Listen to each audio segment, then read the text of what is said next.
안녕하세요, 추구TV입니다. 오늘은 현실적인 다이어트 식단 방법에 대해서 말씀드리겠습니다. 일반 분들도 쉽게 따라할 수 있고, 그 다음에 다이어트를 열심히 하고 계신 분들도 따라할 수 있는 방법입니다.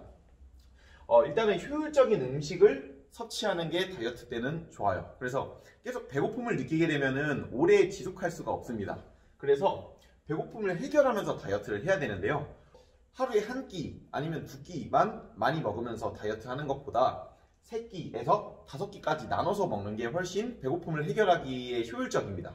그 씹는 활동에서도 이제 포만감을 더 느낄 수 있기 때문에 3끼에서 5끼를 먹는 걸 추천드리고요. 그 다음에 GI 지수가 낮고 칼로리가 낮은 음식을 섭취하는 게 좋습니다.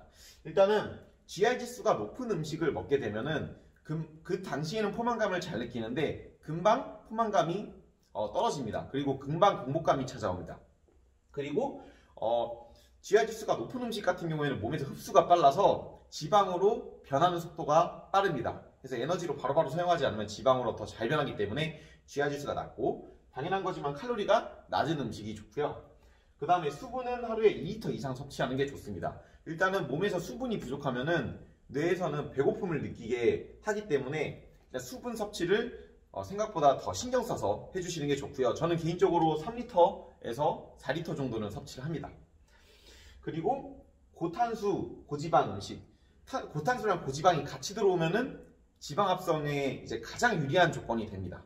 그래서 탄수 중에서도 이제 고탄수는 이제 설탕이 많은 음식, 예를 들어서 빵이나 아니면 도넛이나 이런 이제 설탕이 많은 음식. 그리고 고지방 음식 같은 경우에는 튀긴 음식이에요.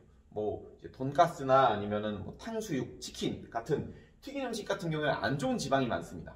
이런 음식보다는 영양소가 풍부한 음식을 섭취하는 거예요. 예를 들어서 탄수화물 중에서도 이제 식이섬유가 풍부한 뭐 이제 다양한 야채들, 그리고 식이섬유가 풍부한 탄수화물군을 선택하는 거예요. 예를 들어서 고구마나 뭐 이런 것들을 선택하는 게 좋고, 지방도 마찬가지. 지방도 꼭 섭취를 잘 해주셔야 되는데요. 몸에 좋은 오메가 종류의 지방이나 아니면 뭐 칼륨이 많은 이제 뭐 아보카도나 뭐 비타민도 풍부한 같이 들어있는 그런 지방을 먹어주시는 게 좋습니다. 그래서 저는 뭐 생선 아니면 다이어트를 많이 하고 있을 땐 틸라피아 같은 것도 좋다고 생각을 합니다.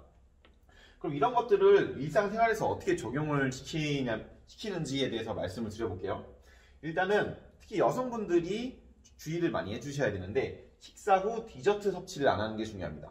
그래서 대부분 상담 오시는 분들을 보면은 식사 후에 먹는 단 음료가 별로 살이 안 찐다고 생각을 하시는 분이 많습니다.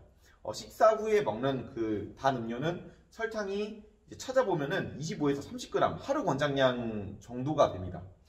단 음료에 케이크 하나, 식사도 안 하고 단 음료에 케이크 하나 먹는 게 한식 베이스의 음식을 어느 정도 포만감 있게 먹는 것보다도 살이 많이 찔 수도 있습니다. 그래서 이 디저트 같은 경우에는 고탄수화물 음식이고 혈당 지수도 높고 GI 지수도 높고 칼로리도 높기 때문에 흡수도 빠릅니다. 그래서 이거를 자제하시는 게 도움이 많이 되실 거예요. 그리고 외식을 한다 했을 때는 중식 같은 이제 튀기거나 아니면 이제 과한 첨가물이 많이 들어간 음식보다는 한식 베이스의 이제 굽거나 찐 이런 이제 뭐 고등어나 아니면 삼치나 아니면 이제 비빔밥이나 이런 종류로 먹는 게 저는 훨씬 효율적이고 괜찮다고 생각을 합니다. 그리고 맵고 짠 음식을 제한합니다. 염분이나 나트륨이 이것 때문에 염분이나 나트륨이 살이 찔 거라고 생각을 하지만, 사실 염분이나 나트륨은 살이 그렇게 많이 찌진 않는데 너무 과하게 먹으면 부종이 옵니다. 그리고 여기서 문제는 맵고 짠 음식 같은 경우는 식욕을 엄청 올리게 해줍니다. 그래서 자기도 모르게 과식을 하게 되는데요. 예를 들어서 뭐 맛있는 떡볶이나 아니면 이런 걸 보면은 군침이 나죠. 식욕이 올라갑니다. 그러면서 먹는데 이거 맵고 괴로운데 중독되네, 이런 느낌 받으신 적 있을 거예요. 그래서 과식을 하게 되고요. 특히 이제 밖에서 먹는 이 매운 음식들은 고춧가루보다 설탕이 더 많이 들어간 경우도 있습니다. 예를 들어서 떡볶이 같은 경우. 그래서 첨가물이 되게 많이 들어갔기 때문에 맵고 짠 음식을, 너무 맵고 짠 음식은 제한해 주시는 게 좋습니다. 그리고 취침 전 음식 섭취를 조금 제한해 주는 게 좋아요. 그래서 하루에 뭐 3끼에서 5끼를 나눠서 잘 드시는데, 뭐 자기 직전에 먹게 되면은 그거를 칼로리로서 아니면 에너지를 사용하기에 되게 비효율적인 상황이 발생을 합니다. 그래서 자기 직전에는 음식 섭취를 제한해 주시는 게 좀 더 좋아요. 또 알코올 섭취를 안 하는 게 좋습니다. 알코올 같은 경우에는 설탕이랑 비슷한 게 영양소는 거의 없는데 열량만 포함이 됩니다. 근데 알코올 자체가 살을 많이 찌게 하지는 않습니다. 하지만 알코올은 중성지방 합성을 더 빠르게 하게 해주고요. 여기서 문제는 알코올은 분해를 하는데 우선적으로 해야 됩니다. 알코올이 들어오면 몸은 이 알코올을 독성이라고 생각을 해요. 그래서 같이 먹은 탄수화물, 단백질, 지방 이런 다양한 음식들을 분해를 안 하고요. 먼저 알코올만 분해를 합니다. 왜냐면 이거는 안 좋게 인식이 되기 때문에.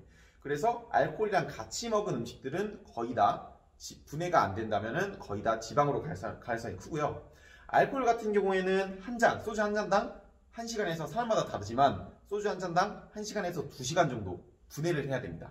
그러면 뭐 한 병, 두 병 먹으면은 다음날 뭐 아침에 해장한다고 먹는 음식이나 뭐 점심 음식까지 다 분해가 안 되고 지방으로 갈 확률이 크기 때문에 이 알코올 같은 경우는 다이어트 할 때 많이 조심해야 됩니다. 그리고 공복감이나 불필요한 식욕 같은 경우를 이제 공복감이 오거나 불필요한 식욕이 왔을 때 대체하는 방법을 알아야 됩니다. 배고프거나 아니면 뭐가 땡길 때마다 아니면 입이 심심할 때마다 먹게 되면은 칼로리를 많이 먹게 되겠죠? 그래서 이럴 때 일단은 가짜 배고픔인지 이렇게 수분도 먹어보고 그 다음 배고픔이 왔을 때 가볍게 운동했을 때는 공복감이 사라진다. 아니면은 뭐 걸었을 때 괜찮아진다. 이게 사람마다 다릅니다. 취미 활동을 했을 때 괜찮아지거나 보통 이제 가만히 있거나 아니면 어떤 행동을 했을 때 공복감이 오는 경우도 있기 때문에 그럴 때 대처하는 행동에 대해서 익혀놓으면 되게 유리하겠죠? 그리고 다이어트 같은 경우에는 단기 계획보다는 장기 계획으로 세워야 됩니다. 뭐든지 급하게 극단적으로 하게 되면 그에 대한 부작용이 올 수밖에 없어요. 그래서 단기간에 살을 많이 빼기 위해서는 배고프게 다이어트를 해야 되고 영양소를 충분히 넣어줄 수가 없어요. 그래서 다이어트 같은 경우에는 체지방을 빼주는 게 좋은데 이런 식으로 굶게 되면 수분, 그 다음에 근육, 그 다음에 지방 이 세 개가 같이 쫙쫙 빠져버립니다.